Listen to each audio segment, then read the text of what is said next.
Hey everyone, today's book is Super Edition number 11 called Jessica's No Angel. Isn't that obvious? I have a reprint from a British publishing company based on the original artwork. I thought this was a Christmas book and I was so very, very wrong. This book was published in March of 1998, and it focuses around a spring picnic, which I've never heard of a school having a spring picnic, but who knows how they do things in Sweet Valley. So this book is very much an oversized book that it's not really any different from a traditional book. Like, there's no magic in this one or anything. It is 182 pages, and it seemed like the first 80 or so pages were just fluff. It starts with Janet is mad at Denny because he canceled a date with her. He said he had to study. She thought he was playing basketball, and somehow Jessica gets in the middle of all of this. Jessica and Lila had come up with a scheme that Janet has sworn off boys. She doesn't want Denny. She doesn't want anyone. She's done. So Lila and Jessica come up with this scheme of whoever gets invited to the picnic first can go with a date, and whoever doesn't get invited has to be Janet's date. And honestly, I think all the unicorns should forget their dates and just go as in a friend group. But, you know, it's Sweet Valley where 12-year-olds are going steady, whatever that means. I mean, obviously, I know what it means. But to a 12-year-old, I don't know. Are they even holding hands? That sounds really risque. So Jessica obviously gets frustrated with Elizabeth, as happens pretty much every book. And Jessica wishes on a shooting star that Elizabeth would tell the truth. So it then kind of turns into like liar, liar, and Elizabeth becomes very, very out of character. And she can't seem to distinguish between truth and tact. So, for instance, she tells Mr. Bowman she's tired, which is a perfectly reasonable answer when someone asks, how are you? But then she goes on to say, I'm not as tired as you are because I don't have these bags under my eyes like I do. And that's super out of character for Elizabeth, even if somehow the magic wishing star has made her tell the truth. She's telling way more than just the truth. So that seemed kind of weird. So then, of course, the next night, Jessica has another wish that Elizabeth would stop being so honest all the time. So then, of course, she becomes a huge liar. And again, completely out of character. It would have made more sense if Elizabeth was the one doing the wishing and Jessica was the one struck with having to tell the truth. She lies all the time anyway. So it just would have been funny if it was switched and Jessica was unable to lie anymore. And then, of course, she makes a third wish that everything would go back to normal. At one point, Jessica gets invited to the picnic by 2 different boys, and that's got to be her greatest dream ever of how she's not going to cancel on either one of them. She's going to set up 2 picnic blankets and just bounce between the 2 dates, and typical Jessica. So, of course, they learn that they should be nice to each other and they're perfect just as they are. And it's very standard Sweet Valley fare. It could have been a normal book. It didn't need to be 180 pages. So a handful of things to read. This is right on page 4 where Janet is on her soapbox. I am so sick of liars, Janet said. Me too, Mandy agreed. So am I, Mary Wallace said. Mary was so friendly and nice. Jessica couldn't imagine her ever lying about anything. Oh yeah, lying is terrible, Jessica piped up. Even though sometimes it's the only way, she said to herself. And she thought back to some of the sticky situations she had gotten into in the past and wondered how she ever could have gotten out of them without lying. It's like, well, Jessica, you could talk to your parents. That's always a reasonable solution. So then Janet comes up with this great idea that she's going to start a petition on page 5. It's an official declaration. It says that anyone who tells a lie can get kicked out of school. Not by the principal or the school board or anything, but by general agreement of their classmates. Isn't it brilliant? Janet, that's not how school works. It is very involved to get a student expelled from school, and it is completely done by the board. Thankfully, Mandy and Mary, who seem to be the voices of reason in the Unicorn Club, they point out that expulsions don't really work like that. This is on 43. Speaking of things that don't really work like that, Jessica has conned her parents into giving her money to buy clothing for the picnic. It is contingent on her getting a B on this test. And she winds up getting a C. And then poor Jessica, she has to cry to the teacher.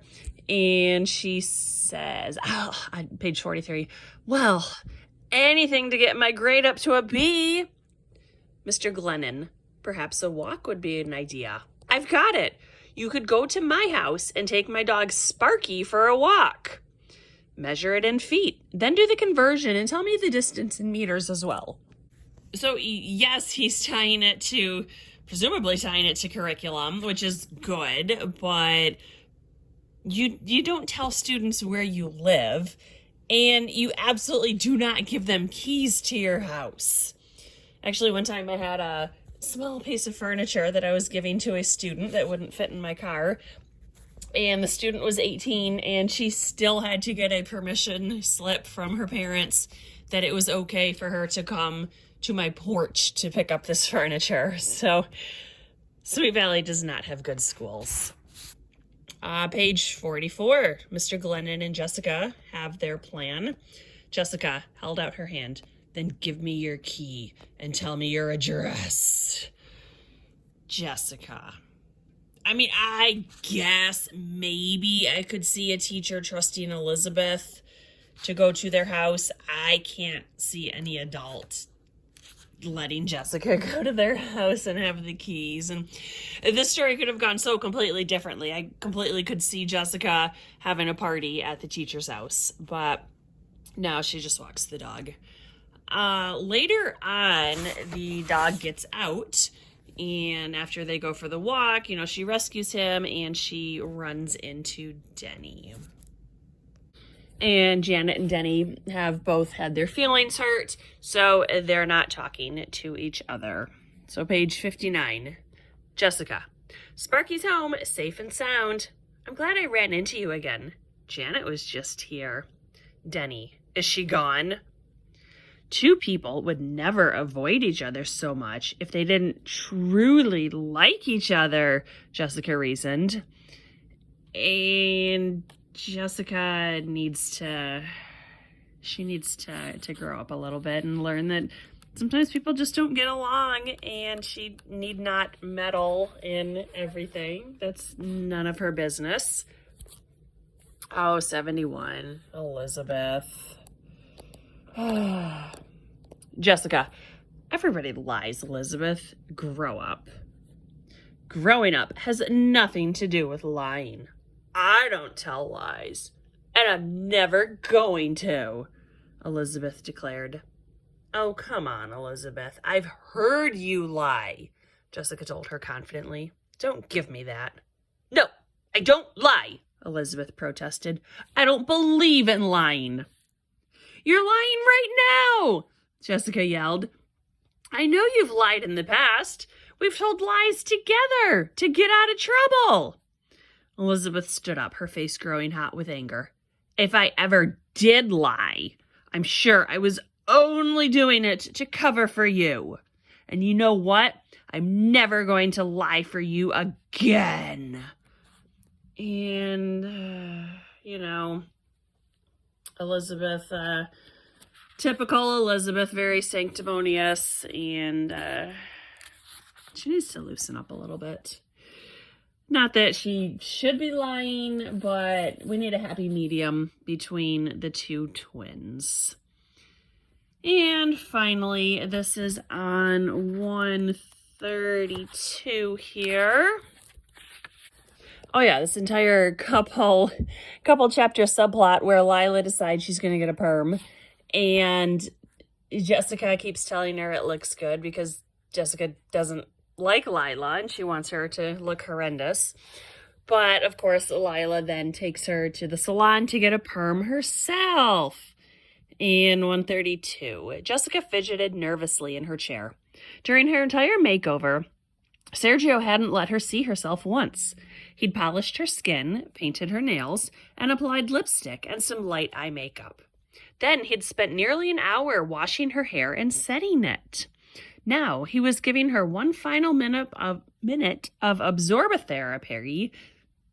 I can't talk. Giving her one final minute of absorbotherapy, letting her hair drink in what he called vital nutrients. And this is supposed to be like a really fancy salon where evidently one employee specializes in every skincare, hair care, body care treatment. I don't think salons actually work like that. Jessica's hair looks terrible. And luckily, oh, it's such a shame, she gets stuck in the rain and the perm is eradicated, which we have all learned from Legally Blonde. This book, yes, it was very typical fare for Sweet Valley. It was about 50 pages longer than it needed to be. The entire Janet and Denny situation could have been like 2 chapters. It didn't need to be 80 pages. And it would have made a lot more sense if the twins had been switched. So if Jessica is the one who can't tell the truth and who can't stop lying, and if Elizabeth is the one who's so frustrated with her, because those are their normal characteristics, it would just be to the exaggeration. So, you know, if you're a Sweet Valley completist, read it. It was not great, but it's Sweet Valley. The twins were both pretty obnoxious, and what else would we expect? So I think a better title, Jessica and Elizabeth are no angels, or something like that. They're both they're both quite something. So this was Super Edition number 11. Jessica's no angel. Thanks for watching. Bye.